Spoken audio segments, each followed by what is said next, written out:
Selamat malam, salam sejahtera bagi kita semua. Bersama dengan saya, Pendeta Debbie Kalangito Hatta dalam program Naikol GPIB. Pada malam hari ini sebelum kita beristirahat dari segala tugas kita di sepanjang hari ini, kita hendak membaca dan merenungkan firman Tuhan. Mari kita berdoa. Bapa di dalam surga, di malam hari ini kami datang pada Tuhan.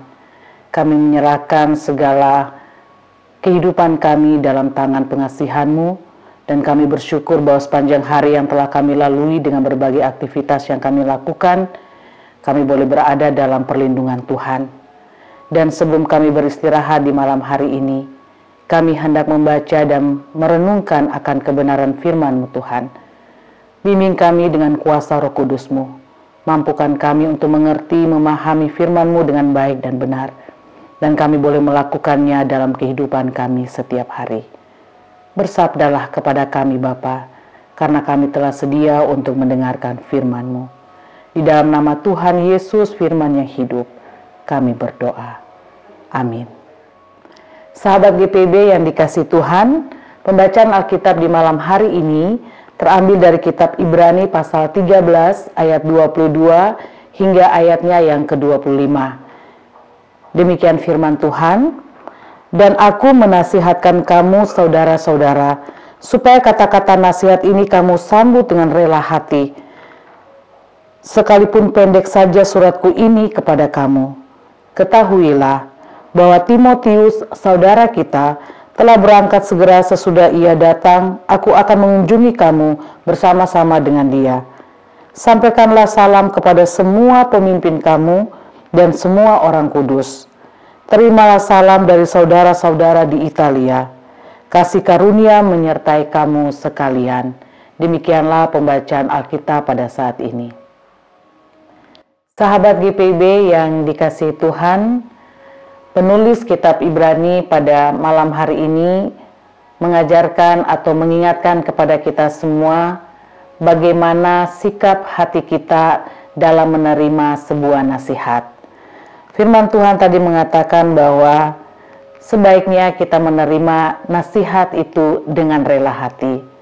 Mungkin kita bertanya, apa saja sih yang dinasihati dalam bacaan ini?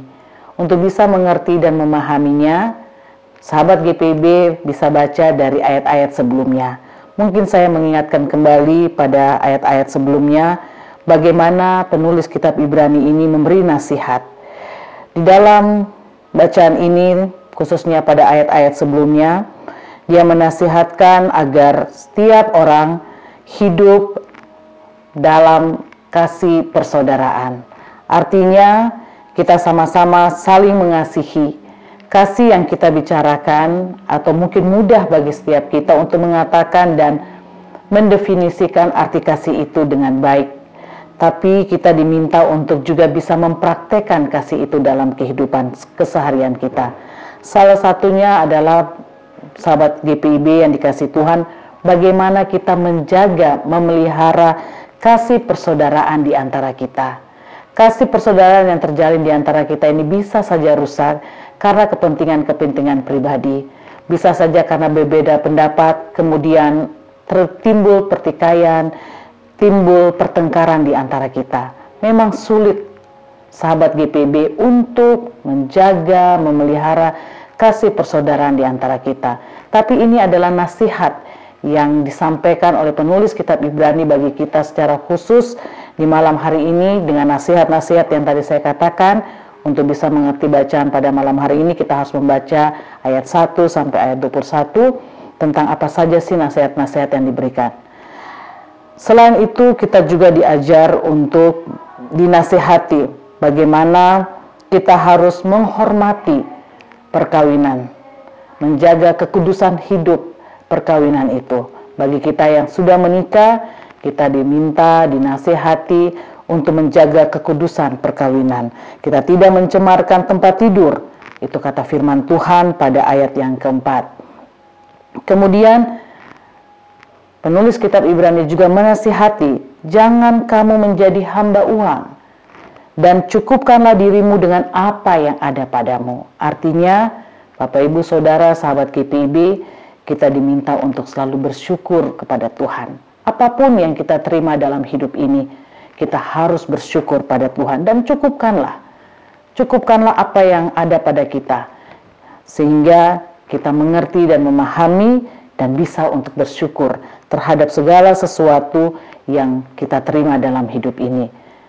Bahkan firman Tuhan juga menasihati bahwa dan mengingatkan kepada kita semua sahabat GPB bahwa sekali-kali Tuhan tidak akan pernah meninggalkan kita. Itulah kekuatan bagi kita bahwa dalam menjalani kehidupan ini, apapun yang kita hadapi terkait dengan persoalan ekonomi kita harus meyakini bahwa Tuhan tidak akan pernah tinggalkan kita. Ia akan mencukupkan segala sesuatu yang kita butuhkan dan perlukan, karena Tuhan adalah penolong bagi kita semua. Sahabat GPB yang dikasihi Tuhan, nasihat-nasihat itu juga tidak hanya terkait tentang kehidupan kita secara pribadi, relasi kita dengan sesama ataupun dengan keluarga, tapi juga bagaimana kita membangun relasi kita dengan masyarakat, dengan pemerintah. Jadi memang kitab Ibrani, penulis kitab Ibrani secara khusus menasihati kita supaya kita sebagai orang Kristen, kita sebagai pengikut Kristus, di mana Tuhan menjadi pemimpin dalam kehidupan kita betul-betul melaksanakan apa yang Tuhan inginkan dalam hidup ini dengan sepenuh hati. Ketika kita berinteraksi dengan sesama, ketika kita berinteraksi dalam keluarga, bahkan juga dalam lingkup yang lebih besar, hendaknya kita melakukan semuanya itu dengan sepenuh hati. Oleh karena itu, kenapa penulis kitab Ibrani mengatakan di ayat yang ke-22 tadi yang sudah kita bacakan bersama, supaya kita menerima setiap nasihat itu dengan rela hati. Sahabat GPB, kalau bicara soal menerima dengan rela hati setiap nasihat, setiap orang itu berbeda. Ada yang mau mendengar nasihat itu dan melakukannya, tapi ada juga orang yang sudah diberi nasihat, tapi dia mengeraskan hatinya untuk tidak melakukannya. Namun saya yakin dan percaya bahwa ketika kita membaca dan mendengarkan firman Tuhan ini, bahkan kita diajak untuk merenungkannya, kita diminta untuk tidak mengeraskan hati. Sekalipun itu mungkin tidak sesuai dengan yang kita inginkan, nasihat-nasihat yang diberikan itu mungkin tidak sesuai dengan harapan kita, tapi hendaknya kita mendengar. Kita mendengar dengan baik, lalu kita minta hikmat Tuhan untuk kemudian memaknai, merenungkan setiap nasihat yang diberikan kepada kita. Dan kita berusaha untuk mengambil nilai-nilai positif dari setiap nasihat-nasihat itu untuk kita lakukan dalam kehidupan kita. Jangan keraskan hati, karena terkadang Tuhan juga berbicara lewat orang-orang yang ada di sekitar kita. Ketika kita berhadapan dengan berbagai tantangan dan pergumulan hidup, dan ketika kita tidak mampu untuk menyelesaikannya, kita butuh orang lain. Kita butuh nasihat-nasihat yang diberikan kepada kita. Karena ketika kita menerima nasihat itu, Bapak Ibu, kita juga pertama yang harus dilakukan adalah kita butuh ketenangan. Kita butuh untuk menenangkan diri kita juga. Kita butuh untuk menenangkan pikiran hati kita dengan baik. Sehingga ketika nasihat itu diberikan, kita dapat menerimanya dengan baik juga. Dan kemudian kita berusaha untuk menyelesaikan persoalan-persoalan yang kita hadapi dalam hidup ini dengan nasihat-nasihat yang sudah kita terima. Dan inilah yang dilakukan oleh para nabi, para rasul dalam Alkitab, dalam firman Tuhan yang berkali-kali mungkin kita sudah baca dan kita dengar. Tidak ada henti-hentinya dan tidak putus-putusnya. Mereka sampaikan itu berulang-ulang kali. Supaya apa, Bapak Ibu? Supaya hidup kita menjadi baik. Sahabat GPB yang dikasihi Tuhan, apa yang sudah kita dengar di malam hari ini, marilah kita sama-sama merenungkan itu dalam kehidupan kita. Kita bekerja dari pagi sampai malam hari ini, mungkin banyak tantangan, banyak cobaan yang kita alami dan kita hadapi, bahkan mungkin di hari-hari sebelumnya. Tapi percayalah sahabat GPIB, bahwa firman Tuhan mengingatkan kita kembali untuk selalu membangun hubungan yang baik dengan Tuhan. Kita bangun hubungan yang intens, yang intim dengan Tuhan terus-menerus. Membaca firman Tuhan yang memberikan juga nasihat-nasihat yang sangat bermanfaat dalam kehidupan kita, Bapak Ibu, sahabat-sahabat GPIB yang dikasihi Tuhan. Karena itu, marilah kita belajar untuk menjadi pendengar firman Tuhan yang setia, yang selalu memberikan kita kekuatan dan pengharapan, karena setiap nasihat pasti ada harapan. Jadi jangan berkecil hati, kita tetap percaya bahwa sesulit apapun kehidupan yang kita jalani ini, tapi selalu ada harapan bagi kita. Pada saatnya kita akan menemukan itu, bukan waktu kita, tapi waktu Tuhan. Jadi berjalanlah bersama dengan Tuhan, selalu mendengar setiap nasihat yang diberikan, baik secara pribadi, bahkan di tengah-tengah persekutuan, dan jagalah itu dengan baik, dan lakukanlah itu dalam kehidupan kita setiap hari. Tuhan memberkati kita semua. Amin. Mari kita berdoa. Terima kasih untuk firman-Mu, ajar kami untuk melakukan firman-Mu dalam hidup kami.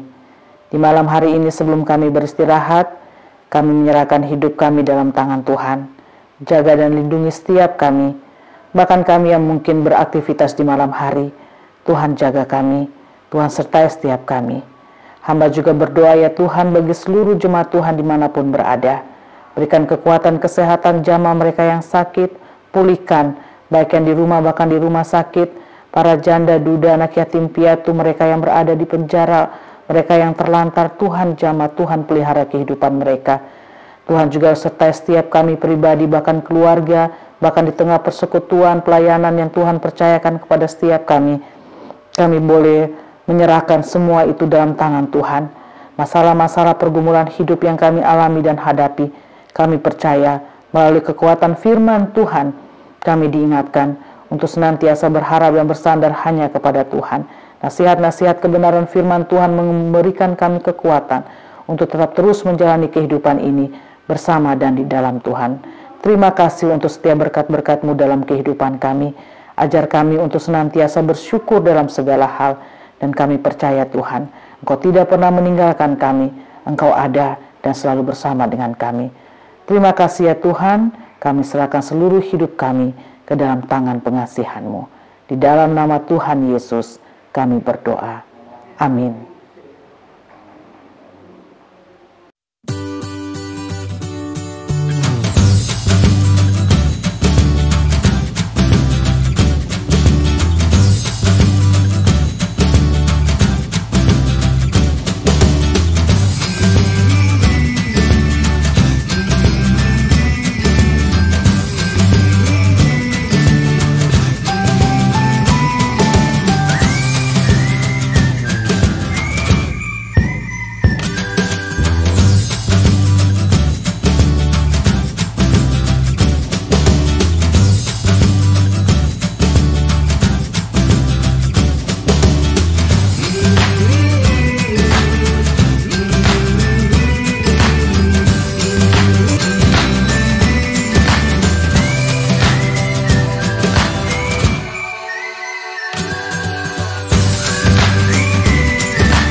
Kesehatan Gria Husada Surabaya membuka penerimaan mahasiswa baru tahun ajaran 2023 sampai 2024.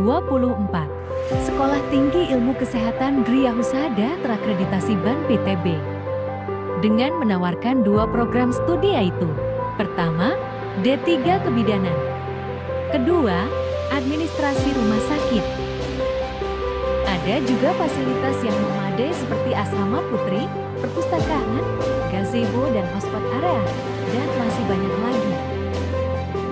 Pendaftaran gelombang pertama dibuka pada Desember 2022 sampai Februari 2023. Gelombang kedua dibuka pada Maret 2023 sampai Mei 2023. Gelombang ketiga dibuka pada Juni 2023 sampai September 2023. Untuk informasi lebih lanjut dapat menghubungi nomor di bawah ini.